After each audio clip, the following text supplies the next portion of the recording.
What is up, Nerf Nation? I'm Naptown Nerf, and today we are going to be doing a mod guide for the Fortnite SMG. And I'm going to teach you how to take your Fortnite SMG to the next level and hit some numbers similar to that. Let's go.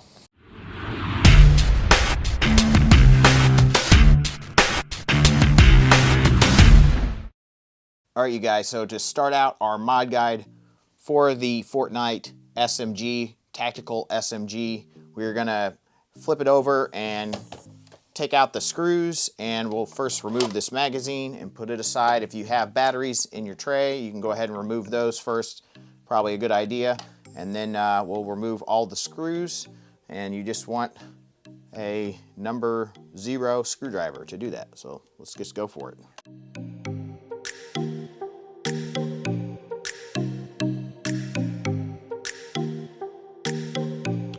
All right, gotten all the screws, let's crack her open.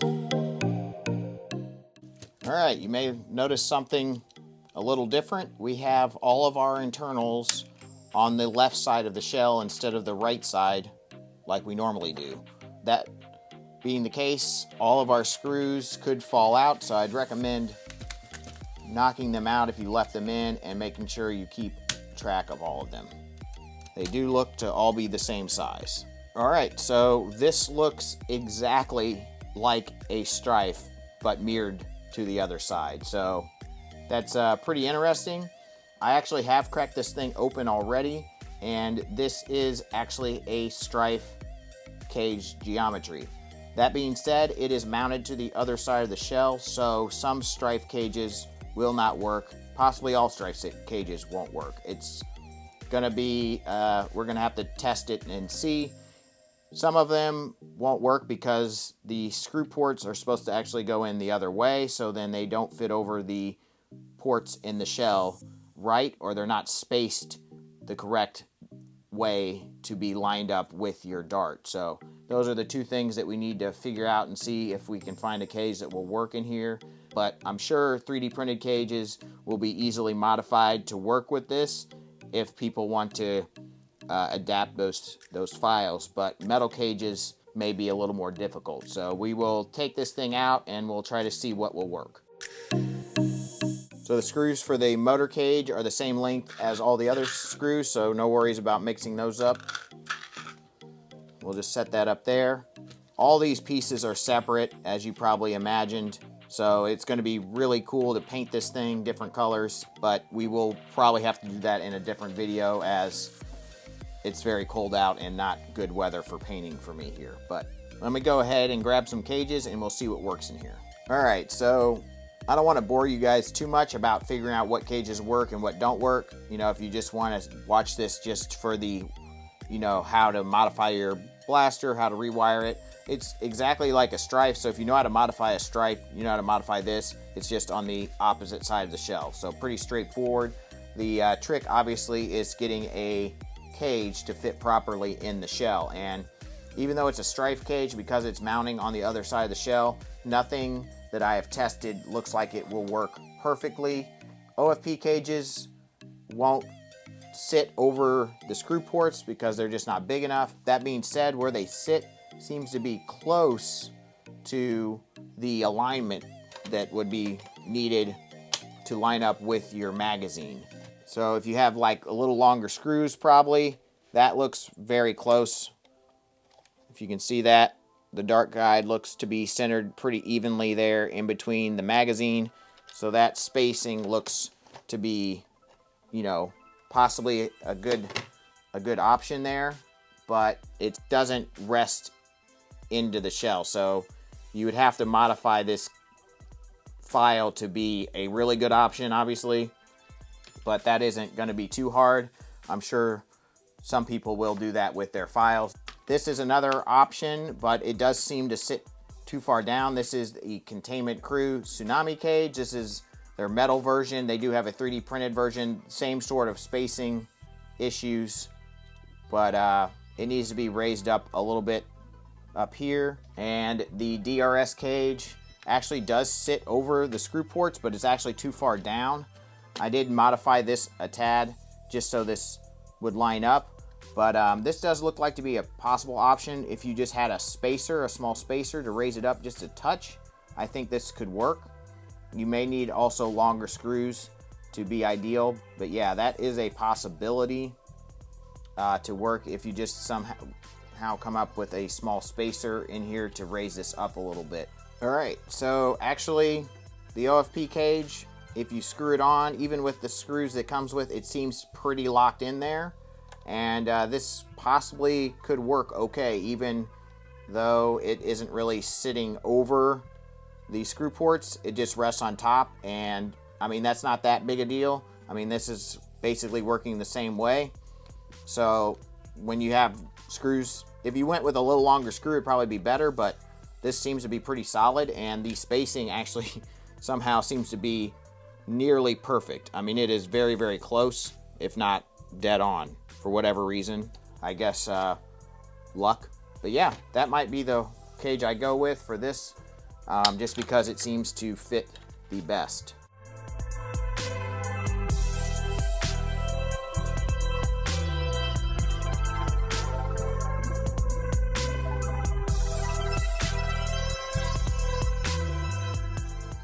Alright, so we have completely gutted this thing, removed all the wiring, all the locks. We do have our switch here, which there is plenty of room for, so hopefully we can keep all the screw ports in there and everything.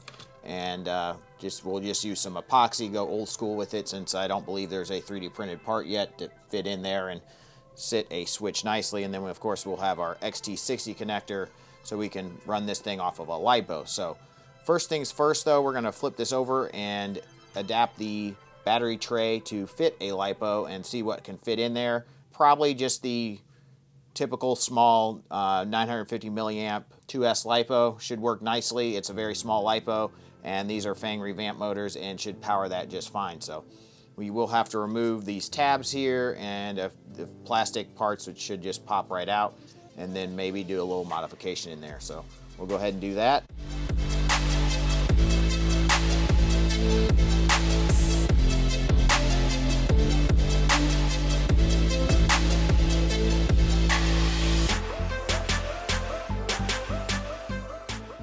Okay, so with some side cutters and some pliers, I was able to clean that up pretty well. I would recommend using a little sandpaper and smoothing these parts that you cut out down, just so they don't puncture or scrape up against your LiPo.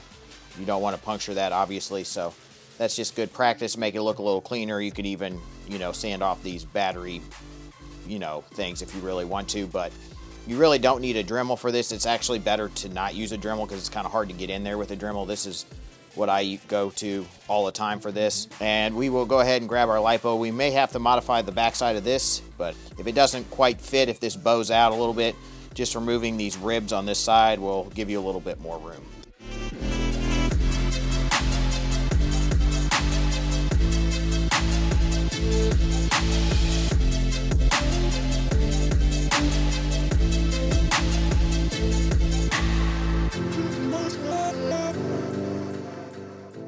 Alright, so I went ahead and carved out all the stuff in there along with the top part of the cover here to make the most room possible for my LiPo.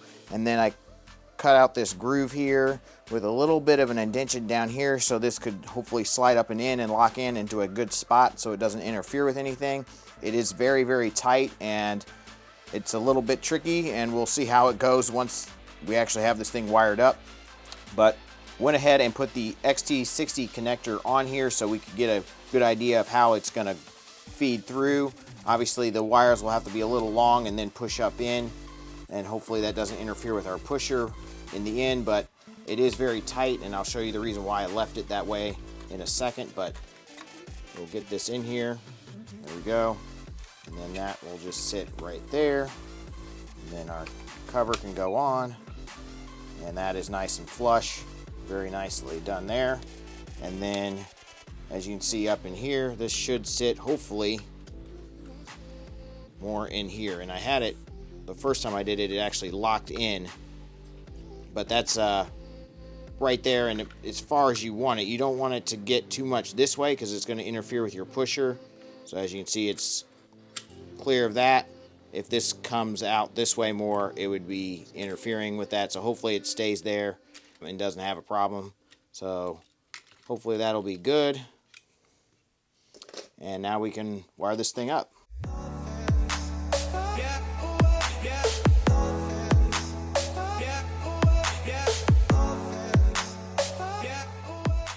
Alright you guys, so we need to find a good placement for this switch so it can interact with our rev trigger here. And we're going to have to remove some plastic obviously to do that. Pretty simple, should fit in there really easily, and there's a lot of room here to connect your wires to, so that's really nice. Should make that pretty easy. We will have to figure out a good way to run the wires. That can be tricky sometimes, and sometimes I wait to permanently set this until after I've already connected the wires, so then I can run the wires underneath the switch. But we will figure that out after we get a good placement for it. So we need to grab our rev trigger and try to figure this out.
Alright, so we have our switch locked into place. Everything is good to go there. That turned out great. And now we will go ahead and connect our XT60 connector.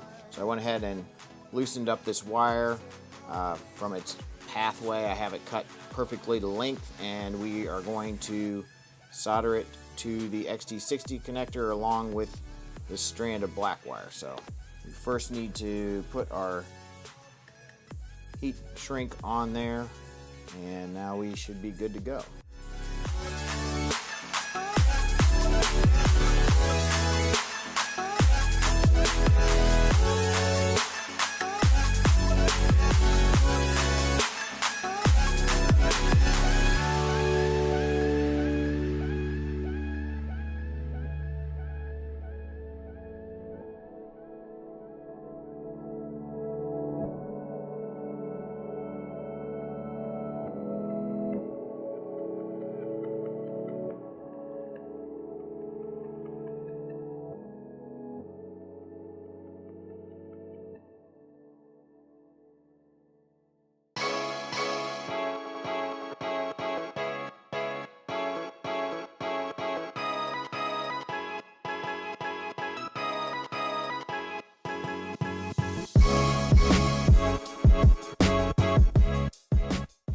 Alright, so I went ahead and soldered up this motor lead, and I already knew that this was the positive and this is the negative. On these motors, you're going to need to test that, or general, if you set them up the same way I have them set up here, you should be good with the positive on the front and the negative on the back. That being that my motors has the positive on the right on the top and the negative on the left, and then opposite. Always do the opposite so your flywheels are spinning the same direction so you can shoot out a dart. So then the positive is on this side on the bottom and the negative on this side. There should be a red dot indicating positive, but yeah, if you do it the same way as mine, most motors are going to be like this. So we're going to go ahead and strip this, and then we'll do the same thing we did this one to this one. Very simple. You just cut a splice out in the middle, I just use my wire cutters and just kind of do a notch with about maybe a, I don't know, centimeter gap or so. Just depends on how you want to do it. And then you just pull off the middle in between there, those two notches. And then you've got your wire. Now I did mine a little bit down, not in the middle. You can do it everywhere you want, but I wanted it to be a little bit opposite of here. I'm not sure how much space I have on the other side of the shell, so I just kind of wanted to give myself as much room in between these motors as possible. I probably could have done a little bit more in the middle, but nevertheless, that should be okay. And I'm going to go ahead and wrap this around here. You can do it a number of different ways, but I just split mine in half and then wrap it around and then solder it to it. You could run it in between if you wanted to get really fancy, but sometimes that just becomes more of a pain for me than anything, and this seems to work well for me. So just make sure you get a good solder connection there. I always use a little rosin to help out, especially on something like this, and handy hands, which is extremely helpful. We'll get some rosin in there. Links to all the stuff you will need in the description, so definitely check that out. Should be more than enough. Go ahead and try to get a good solder joint here. If you don't know how to solder, I would definitely recommend going to look up that before starting a project like this. There's definitely a technique to it. So that looks good, and then we'll go ahead and put some heat shrink over that to lock that in, and so we don't have any shorts.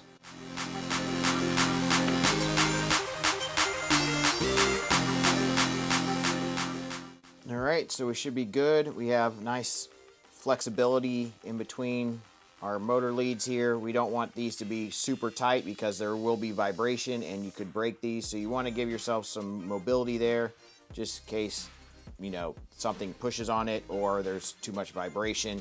And we will go ahead and tuck our wires back in. I had to actually run this one down here, but it should be out of the way of our flywheel, so that's good.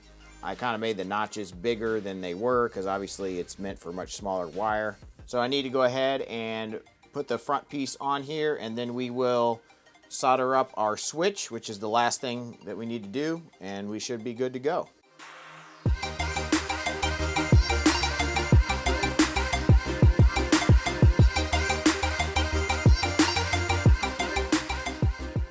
Alright, so we have those soldered up and heat shrinked, so we're good to go there.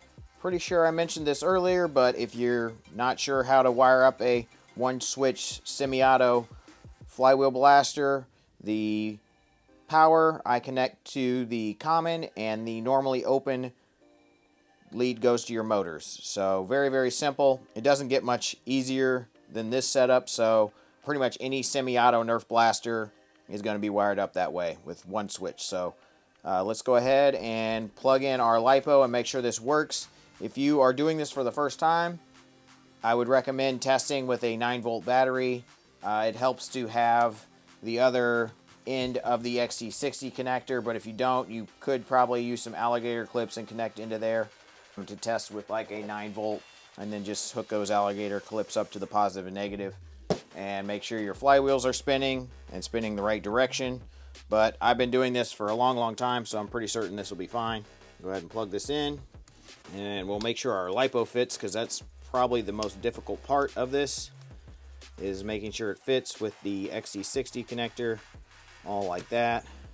Get that. There we go. Looks pretty good.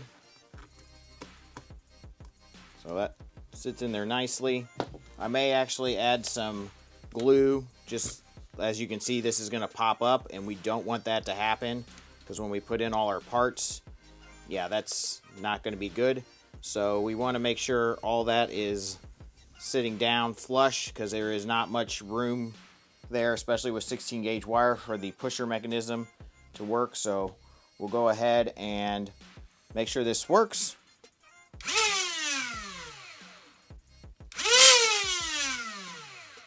So everything seems to be working just fine. So we'll go ahead and throw in our other parts here. Make sure our wires are all tucked in, glue this down. We'll do that, and then we'll throw the other half of the shell back on, and we should be good to go. All right, you guys, so went ahead and brought the chronograph out to kind of see what kind of numbers this thing is getting. Obviously, it's gonna greatly depend on what kind of cage you decide to put in here and flywheels. We'll go ahead and take some shots over the chronograph. I got Adventure Force waffles in here, so should be getting pretty good performance. Let's see what she can do. 151, 150, 148, 154, 156, 155. Just a 6-round mag. That's all she wrote. Pretty good numbers there. I did bring out another mag. We'll go ahead and just take some shots down range, but 150, 155, you know, that's pretty darn good. Pretty sweet performance. And yeah, that's, if you skip forward to this part of the video, that's just an OFP strife cage with, I think, just original ABS worker wheels. I'm pretty sure that's what's in there. And then we have the Fang revamped motors, and highly recommend a 2S motor because, yeah, there's not a lot of room in there. But we'll go ahead and just take some more shots down range.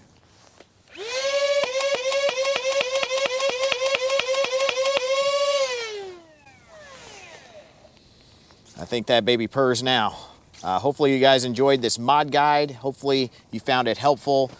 Please leave me a like on this video. It greatly helps out the channel, and I would greatly appreciate it. If you're not subscribed, please do so. Ring the bell for notifications, and as always, peace out.